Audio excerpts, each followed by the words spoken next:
It's just carbs and protein when I'm breaking a 14-hour fast. And like I said, it will be a really sugary smoothie with some vegan protein. And then after that, I'm gonna have some rice or some oatmeal. I'm gonna have some potatoes. I'm gonna have a regular meal, some protein, some veggies. And that's what I'm going to eat. Now, that's me.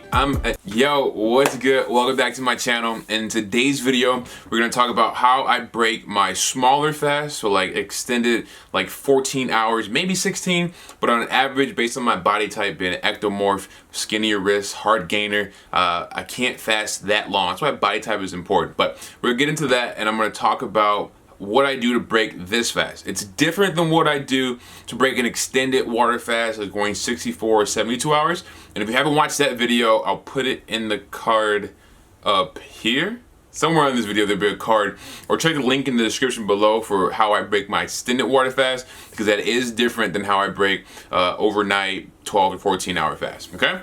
So with that being said, let's get right into it. The idea with fasting is just for health, right? To help you burn fat while you're building muscle, but to overall health, right? To enter autophagy, for the cells to eat themselves, clean themselves out, and then to create new cells, okay? And when I'm breaking a smaller fast, because I have something in my stomach, right? When you go extended water fasting, you're pretty much nothing's in there, right? The mucosal lining gets weaker. Everything is more sensitive. So you don't want to just go crazy and overload yourself with food, overload yourself with bad food, or like you don't want to do that, because your body's really sensitive. It's going to absorb everything. It could wreak havoc on your digestive system.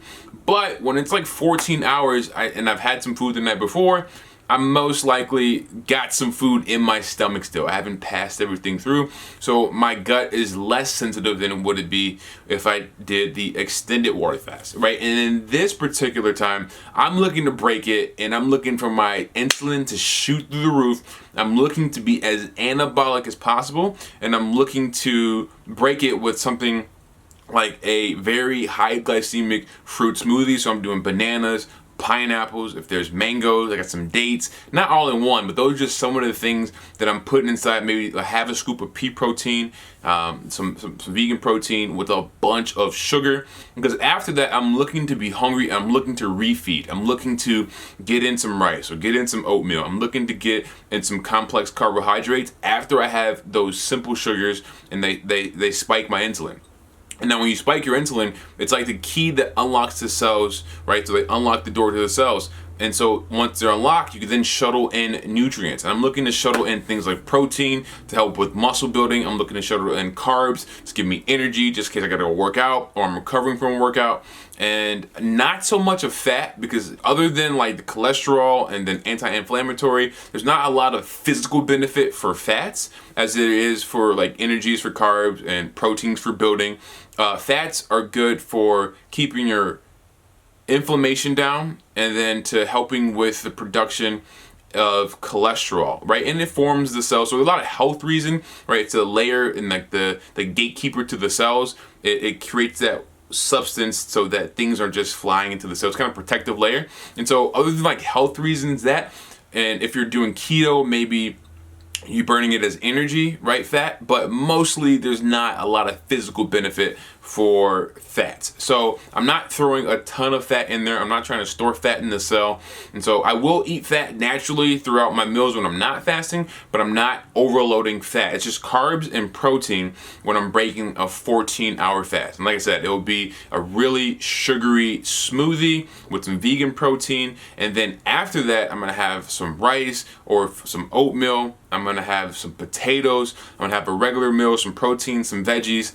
And that's what I'm going to eat. Now, that's me. I'm an ectomorph, skinnier wrist, hard gainer, right? And you can tell your body type by what happens to you when you just don't work out, you kind of sit around and you just eat whatever you want. What happens? Do you gain weight or do you lose weight? For me, if I didn't go to the gym, if I just kind of ate whatever I want and just kind of hung around, I would lose weight, right? I would get skinny. And while some people are like, oh man, must be nice, it's not nice. I don't like to be skinny. I don't like to be super bony. That shit's not cool. Just like someone doesn't want to be overweight, I don't want to be super skinny.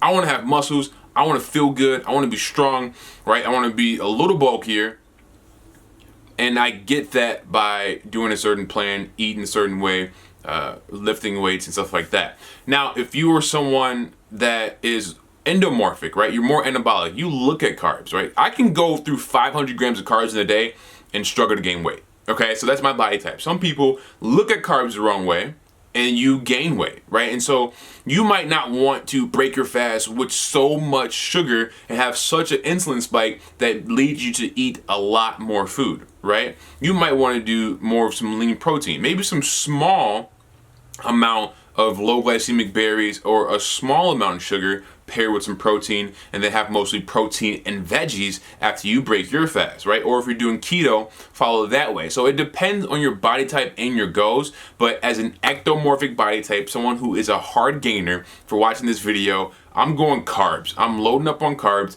It's gonna spike my insulin. I'm gonna become really anabolic really quickly. I'm gonna throw in some protein and to shuttle into the cells. I'm gonna start rebuilding, and I'm going to feel amazing, right? Like I said, that's a little bit different than my extended water fast. I'm a little bit more sensitive, but because it's only been 12 to 14 hours, I got food in my body, my gut is not as sensitive, my stomach is not as sensitive, I'm going to town, okay? So figure out your body type. Like I said, what happens? Do you gain weight when you don't do anything and eat whatever you want? Or do you lose weight when you don't do anything and eat whatever you want? And that will help you determine your body type. There's a lot of other things that you can do, and I'll be creating a quiz soon. So let me know in the comments below if you guys take advantage of that quiz to find out your body type and how to eat, exercise, sleep, and everything for your body type. But that is it. That is how I break my fast when it's more of a 12 to 14 hour fast, a little bit on the shorter side. I'm looking to carb up. I'm looking to get a nice amount of protein in, some lean veggies, and maybe a tiny bit of omega-3s, a tiny bit of fat, right? Because I have heard that omega-3s and help with the anabolism. So it helps you build muscle. That's what I heard, right? I'm not going to town on that, but that's what I heard.